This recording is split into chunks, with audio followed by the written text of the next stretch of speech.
Okay, today I'm going to talk about things I've had to give up while rebuilding my life.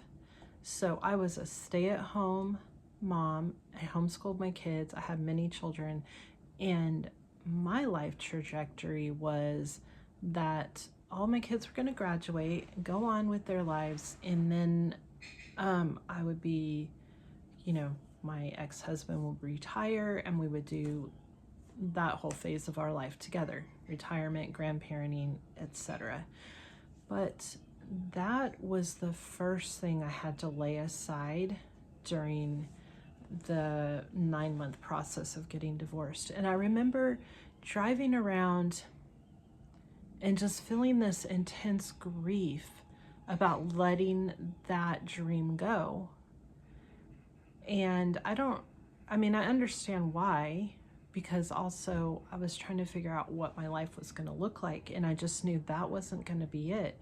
Because even if I got remarried, it was going to change the dynamic of how my kids would be involved in my life and who this person next to me on the porch would be. And if it was some new guy or different guy, not their dad, that was gonna, their attention was gonna be more divided, because now dad is with his new person and then mom is either single or with a new person, and they have to navigate that as well as their partner's family. So just adding that complexity to my kids' lives and not knowing how that would impact me and them, and just that grief about it. Like, it was complicated, it was hard, it was messy, and I didn't even know, I wasn't even experiencing it yet, really, and I already knew it was going to be completely different than anything I thought my older years would look like. So letting go of that kind of dream that I had for how I was going to age, who I was going to age with. Also, my career, I kind of mentioned that already. I was homeschooling my kids, and my youngest I was 41 when she was born. So pretty much that's going to take me to the end of, by the time she would have graduated, I would be almost 60. So that would kind of be the end of my so-called working years. But now I'm looking at, okay, I have to figure out an actual career, like a money-making career. I'm not just going to be a mom. I'm not just going to homeschool my kids and support them in any way that they need once they leave the house. So now I actually have to figure out what my life looks like as an income earner. And not only that, but I had to hurry up and make a decision and find something that would work, which led me to going to school to be a registered dental assistant, and then realizing that was not what I wanted to do for the rest of my life, and that I was going to have to probably acquire more education and training and do something else. I'm sorry if you can hear noise. My kids are kind of noisy. One of them is singing right now, which is fine. So yeah, and my passion since I was very young was to write, to tell stories and to write. And that's not even what I'm pursuing right now. I am going to pursue some form of writing as a minor for my psychology degree.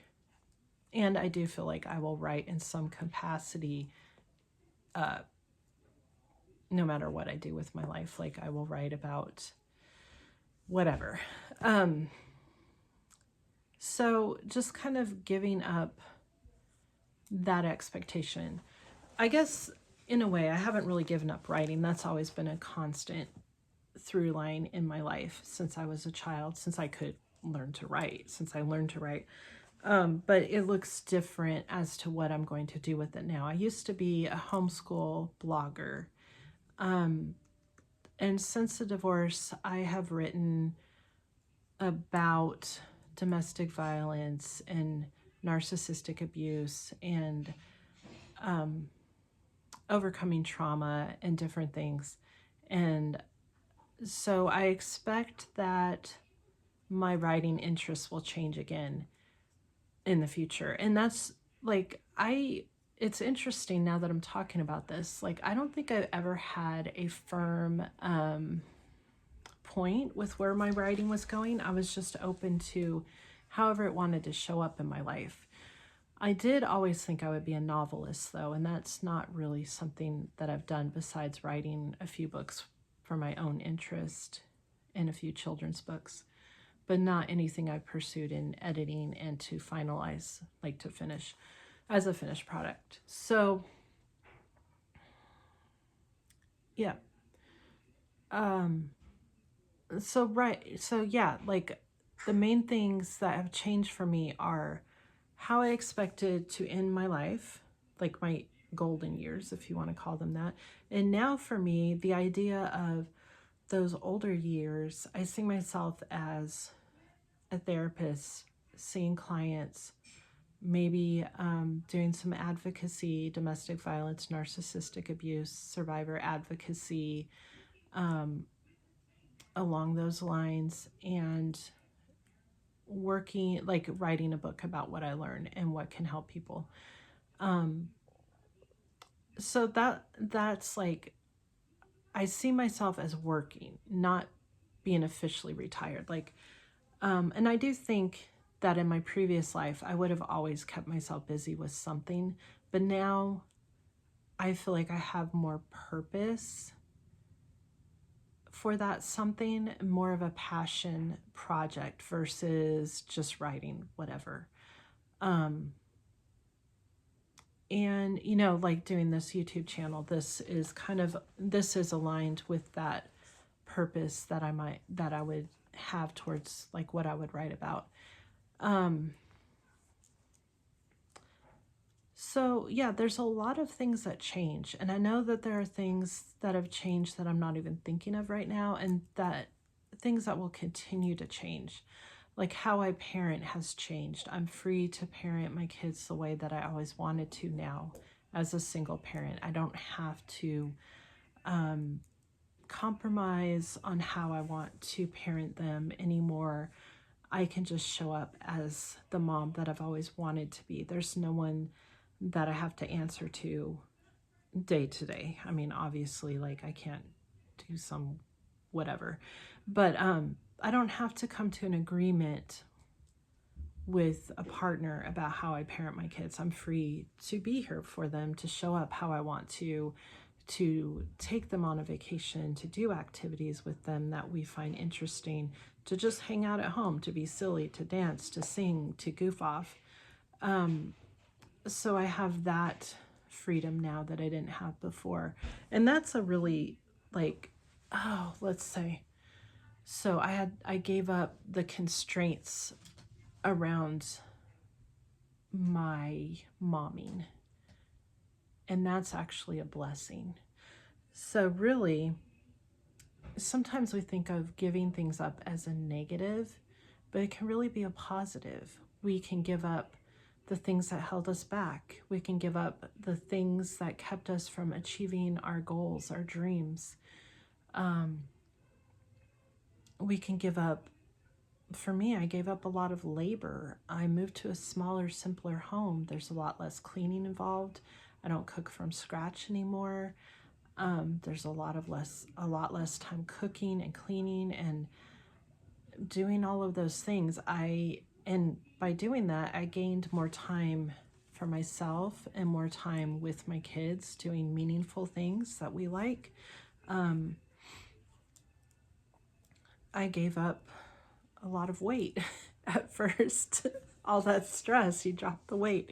I've gained some back, but I have a better perspective, or how I feel about my body. I gave up the shame and feeling like I was ugly and fat and like I shouldn't even show up in the world because I look terrible. So I gave that up, and I've gained self-confidence and acceptance of who I am and how I look, and just what I am. I gave up being afraid to talk to people. I've gained relationships, connections.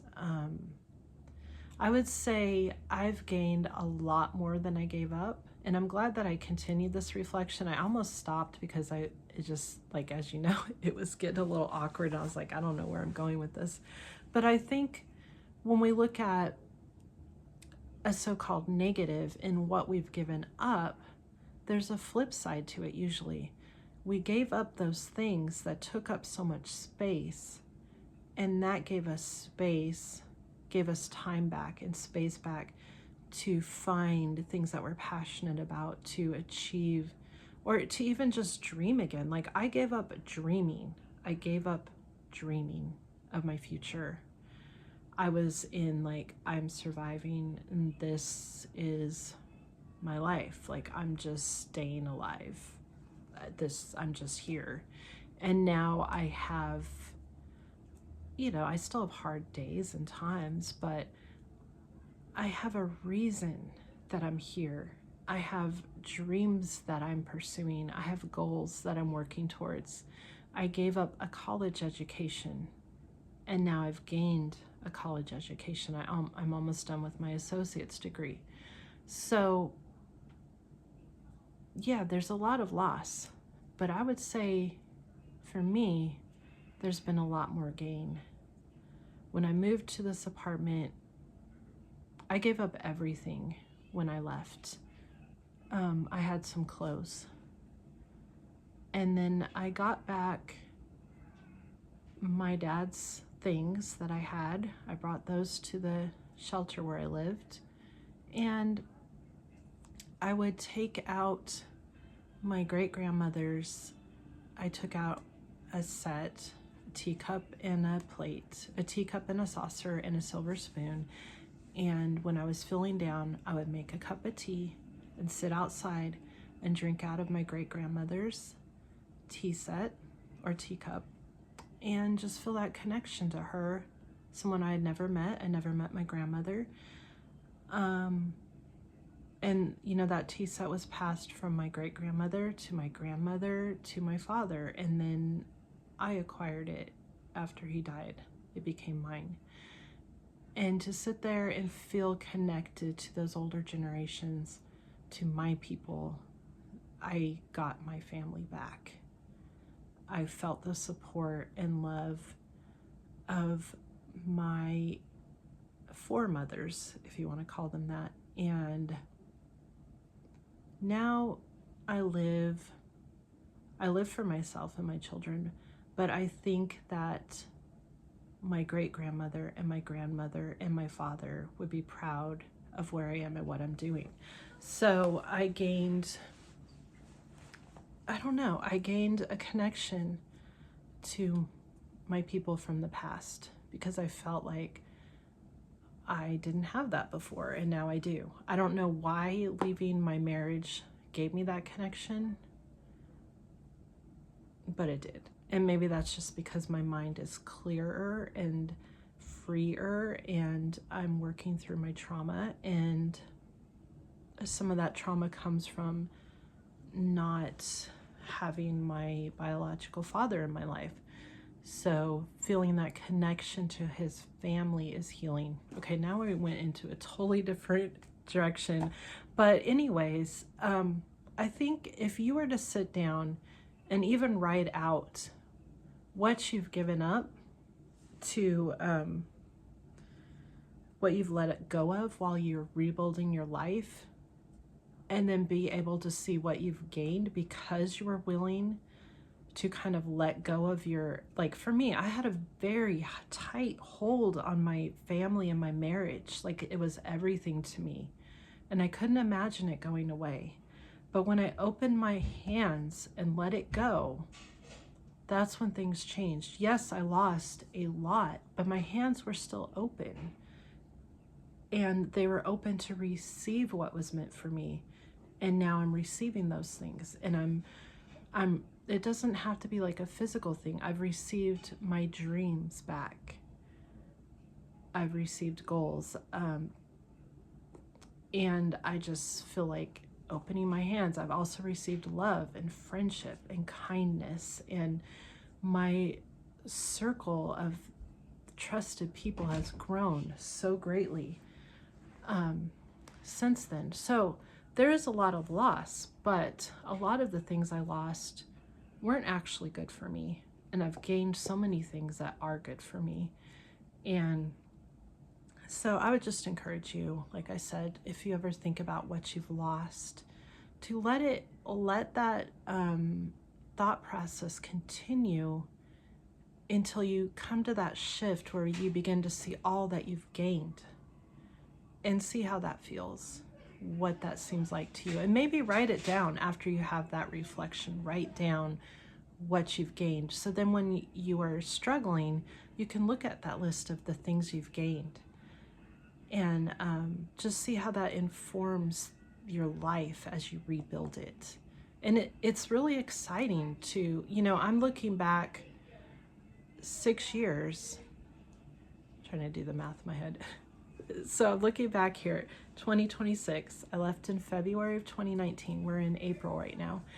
I'm looking back at that time of heartbreak. And if I could talk to myself then, I would say, you know what, it's going to be okay. Yes, it's hard to so-called lose these things, but you're going to be given so many beautiful gifts, things that you don't even realize right now, and just keep going.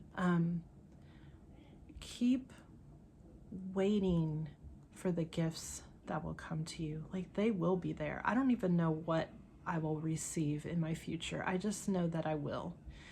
I know that I will continue to let go of things and make room for the things I should have instead. And it's exciting. Like, I'm excited to know what is going to happen this year, what's going to happen next year, and see what God brings to me, the people that he brings into my life, the comforts that he sends to me, the strength he gives me to achieve my goals and go after my dreams. And I would say that is available for you too. Like, it's always there for you. Sorry, my kids are loud again. I'm going to go ahead and end this because it sounds like there's some kind of commotion out there. But yeah, keep holding on. And I hope you have a lovely week. And like I said,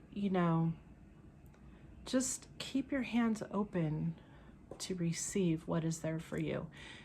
And feel free to leave a comment. I'd love to interact with you. I'd love to know, maybe we could all share what you gave up and what you received. Like, maybe just share one thing.